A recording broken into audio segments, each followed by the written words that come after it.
আমার প্রিয় খাবার হচ্ছে, আমি বই মধ্যে লিখছি, কিন্তু আমার সবচেয়ে প্রিয় খাবার হচ্ছে, ছিল একসময়, সেটা হচ্ছে খুব গরম ভাত, গরম ভাতের ভিতরে 1 চামচ ঘি, একটা শুকনা মরিচ আর ডিম ভাজি।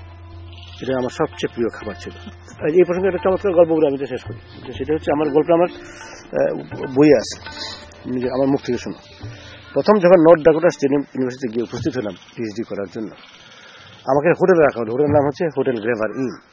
এই হোটেলটা একটা অত্যন্ত ধনবান ব্যক্তি ছিল। মৃত্যুর সময় তিনি হোটেলটাকে উইল করে দিলেন ইউনিভার্সিটি। বই আছে। ইউনিভার্সিটি হোটেল দিয়ে করবে কি, এরা করবে ডরমিটরি বানায় ফেললো। সেখানে একটা রুমে আমি থাকি। প্রথম দিন খেতে গেলাম, কাছে একটা রেস্টুরেন্ট, নাম হচ্ছে বিফ অ্যান্ড বান। খাইতে গিয়ে দেখি মারাত্মক ঝলমলে রেস্টুরেন্ট, আর প্রচন্ড বরফ পড়ছে।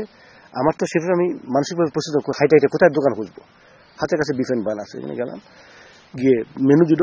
দেখি প্রতিটি খাবার অসম্ভব এক্সপেন্সিভ। এত এক্সপেন্সিভ তো আমি খাইতে খেতে আমার পোষাবে না। খুঁজে খুঁজে বাড়ি করলাম, একটা খাবার দেখা গেল পয়সা কম, সস্তা আছে, চেনা খাবার, নাম হচ্ছে ফ্রেঞ্চ টোস্ট। আমি অর্ডার দিলাম ফ্রেঞ্চ টোস্ট। জিজ্ঞেস করলো, তোমার এটা ডিনার? চলে গেল, ফ্রেঞ্চ টোস্ট এনে দিল। পরের দিন দুপুরবেলা গেলাম, what, French toast, okay fine দিল। রাত্রে কি, ফ্রেঞ্চ টোস্ট।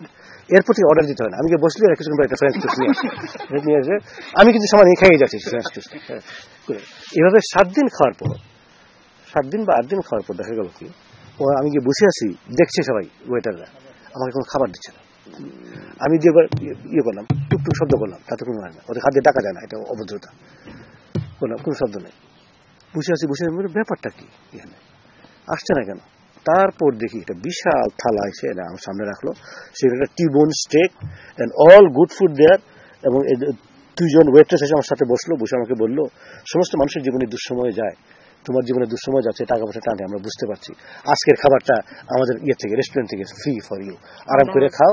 এখানে আমি তুমি কি ওয়াইন পছন্দ করে বলো, আমরা একটা রেড ওয়াইনের বোতল তোমাকে দিয়ে যাচ্ছি। এই আমার